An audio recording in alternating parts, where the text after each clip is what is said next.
The Young Entrepreneur Program is a multi-phased interactive program where students learn basic to advanced entrepreneurial principles and skills through use of training props, board games, online curriculum and actual experience. In today's course you will learn what is marketing, consumer behavior, and how to write a business plan, starting with the executive summary. This information will be presented to you by means of whiteboard animation and screencast videos. After viewing this video, if you have any questions about the content, questions about the course, or would like to know how you can make the Young Entrepreneur Program available to your school or organization, please contact us at contact@bayscholars.org. According to the American Marketing Association, marketing is defined as the activity, set of institutions, and processes for creating, communicating, delivering, and exchanging offerings that have value for customers, clients, partners, and society at large. That's a very lengthy definition. However, within this definition, there are 4 important activities: creating, communicating, delivering, and exchanging. Creating is the process of collaborating with suppliers and customers to create offerings that have value. Communicating is broadly describing those offerings as well as learning from customers. Delivering is getting those offerings to the consumer in the way that optimizes value. Exchanging is trading value for those offerings. All of these activities are equally important. As a young entrepreneur, it is your responsibility to create products and/or services that have value to your intended target market. Create in this context does not mean that you have to make products or services from scratch. You don't necessarily have to be a manufacturer or originator of the idea. However, to create is to make products and services available to your intended consumer. So, your target market would be those customers whom you wish to sell products or provide services to. Everyone will not be your customer because everyone will not be interested in your particular product or service. So the goal is to focus on those customers who see the value in whatever product or service you are offering.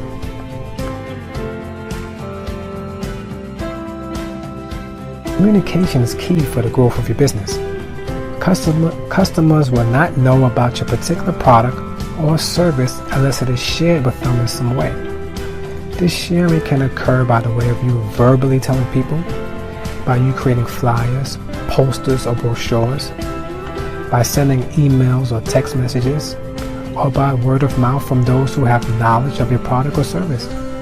Some of the most effective forms of communication are commercials, advertisements, on web and other media sites, word of mouth.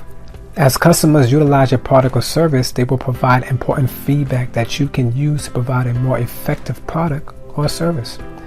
This communication is crucial as the lines of communication must always remain open and available if you plan to expand your business. Delivering your product or service can happen in multiple ways.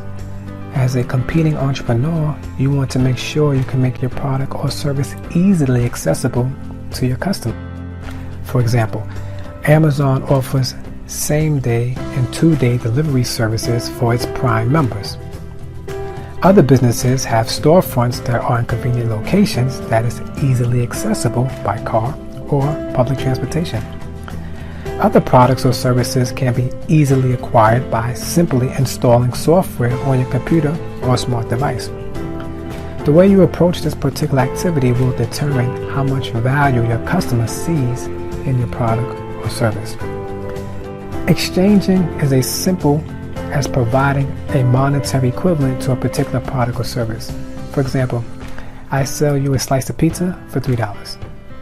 Is the slice of pizza worth $3? For my recurring customers, it's definitely worth it. The value is in the preparation and presentation of my product. Exchanging is not limited to customer-business relationship. The customer can exchange the product or service with another individual. For instance, I purchase a book from Barnes & Nobles. I then trade this book to my friend for his wireless speakers. It's an exchange of value. It doesn't matter what has been exchanged, What matters is that we both believe we have exchanged something of value. So what then is value?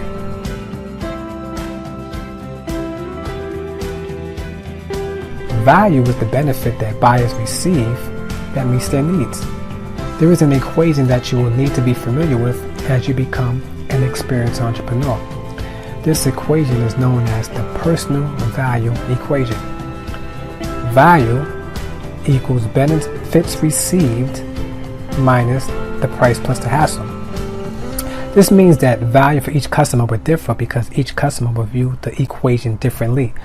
Two customers can buy the same product at the same price but will have a totally different value because their perception of the hassle and the benefits received are vastly different.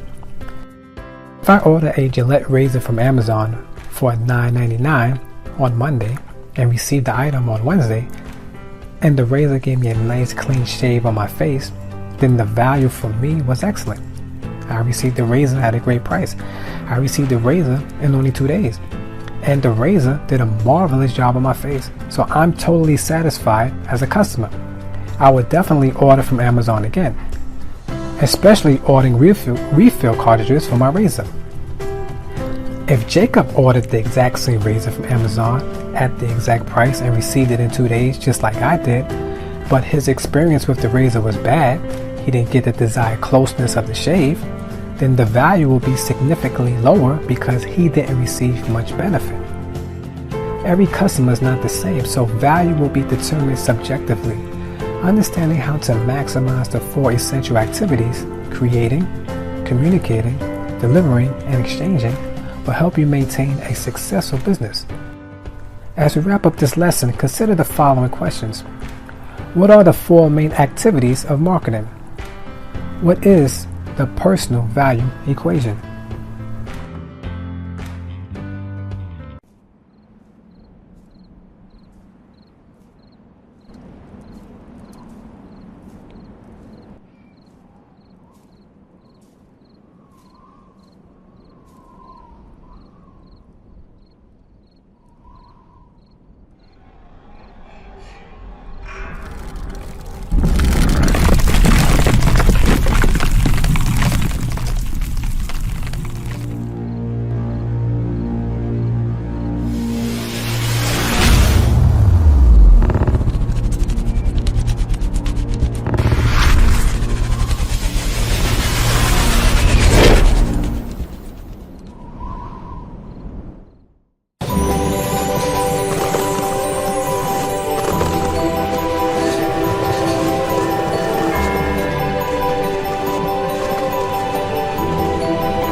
There are many factors to consider when attempting to get your product or service in the hands of the consumer. Consumers exhibit many behaviors that affect the consumer-business relationship. Some of these behaviors are initiated by the consumer, and some are a direct influence of the business marketing scheme. Physical factors such as the layout of a store, lighting, and even the smell are marketing schemes businesses use to create a desired behavior of the consumer.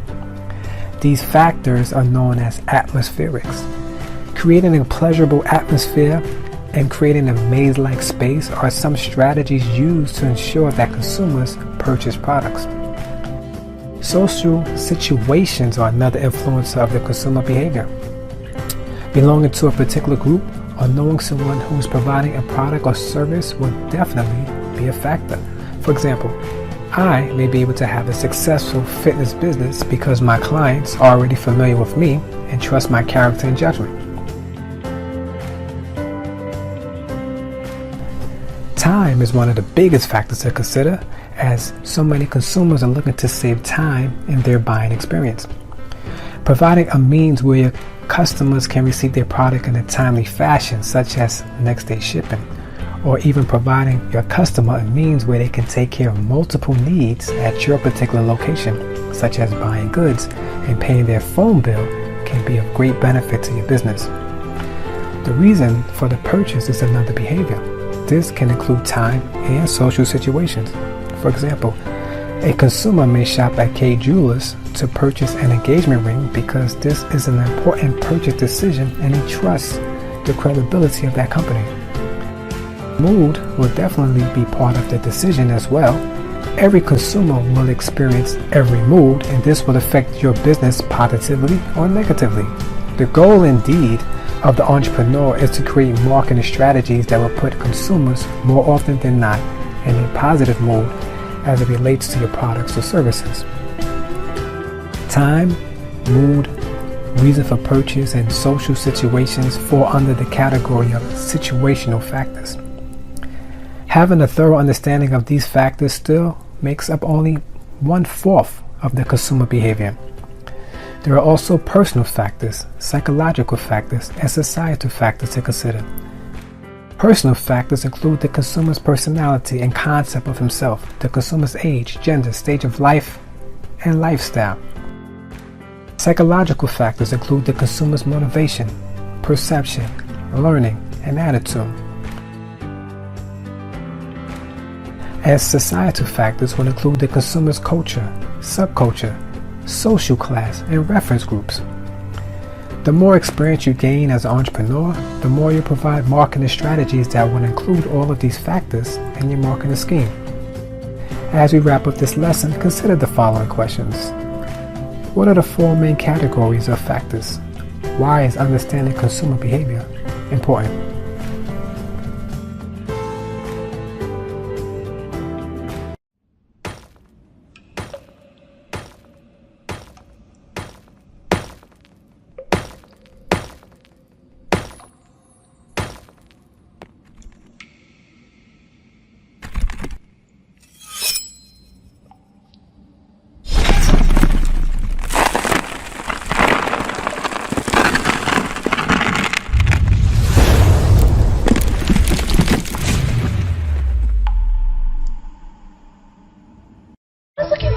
Cleaning service. Can I ask you a couple of questions? Can you clean my garage? Can you steam my carpets? Can you work really fast? Do you provide your own cleaning supplies? Can you work around my schedule? Do you screen your workers? Can you clean my business too? Okay, I don't need my husband anymore.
Writing a business plan is one of the most important steps you need to take as a young entrepreneur. This step cannot be overlooked, as it serves as your written visual representation of your ideas on how you're going to run your business. You will not only need this visual representation for yourself, you most definitely will need this visual representation to share with your potential investors. So, what makes up a business plan?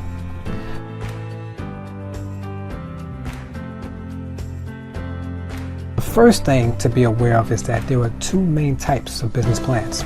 There is traditional format and there is a lean startup format. It doesn't matter which format you decide to utilize. The traditional format is for those entrepreneurs who are detail-oriented, run a comprehensive plan, or desire funding from traditional sources. There can be up to 9 sections inputted into this form. These sections include the executive summary, company description, market analysis, organization and management, service or product marketing and sales, funding requests, financial projections, and analysis. There are no strict rules how you input these sections. In fact, you don't have to include all of these sections in your business plan. The inclusion of these sections will be according to your specific needs. However, if you plan to grow and expand your business, all of these sections will prove important. The lean startup format is for those entrepreneurs who want to explain or start their business quickly. Their business is relatively simple, or they plan to regularly change and refine their business plan. The business model canvas developed by Alex Osterwalder is the most well-known lean startup template. There are 9 components to this template, which are key partners, key activities, key resources, value proposition, customer relationship, customer segments, channels, cost structure, and revenue streams. For a sample lean business plan, go to SBA.gov and view Andrew's plan. In the following lessons, we will go over a few sections that make up the traditional business plan format. As we wrap up this lesson, consider the following questions. What is a business plan? What are the 2 main types of business plans?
The executive summary is arguably the most important part of the traditional business plan.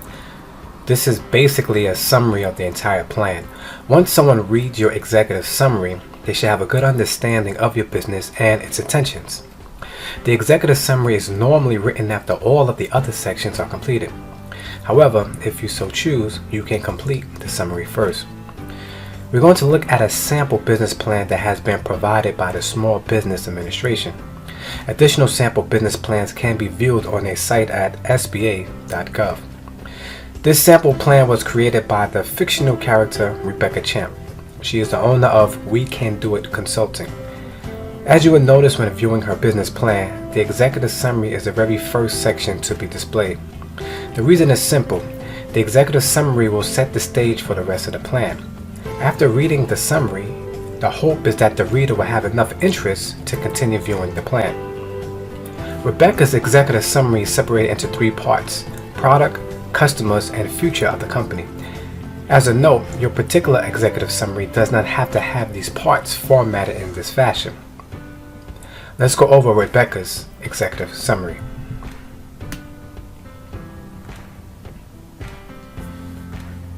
Product. We Can Do It Consulting provides consultation services to small and medium-sized companies. Our services include office management and business process re-engineering to improve efficiency and reduce administrative costs. As you notice, her explanation about her product is concise and to the point. And it's really that simple. Tell someone in 1 to 2 sentences what it is that you do. Customers. The target audience for We Can Do It Consulting is business owners, human resource directors, program managers, presidents, or CEOs with 5 to 500 employees who want to increase productivity and reduce overhead costs.